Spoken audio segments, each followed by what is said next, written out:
దురదృష్టం ఏంటంటే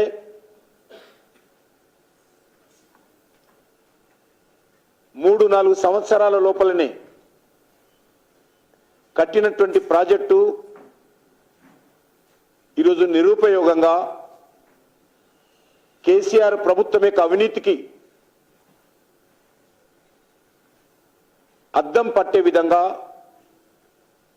ఈరోజు మన కళ్ళ ముందు ప్రాజెక్టు వెరవెలపోవడం ఏదైతున్నదో తెలంగాణ ప్రజల యొక్క కష్టార్జితం గోదావరి పాలు కావడము అవినీతి పాలు కావడం ఏదైతున్నదో ఇది చాలా తీవ్రమైనటువంటి అంశంగా ఈరోజు తెలంగాణ ప్రజలు భావిస్తా ఉన్నారు.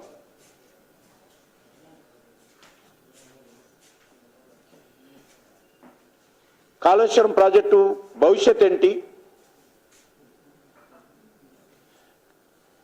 నష్టపోయినటువంటి పిల్లర్స్ను మళ్ళీ కడతారా, లేక నేషనల్ డ్యామ్ సేఫ్టీ అథారిటీ సలహాలు మరింత తీసుకుంటారా? ఈ ప్రాజెక్టు కట్టడంలో జరిగినటువంటి అవినీతి పైన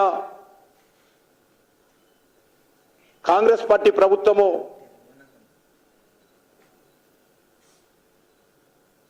ఎందుకు ఊచలు లెక్క పెడతా ఉంది?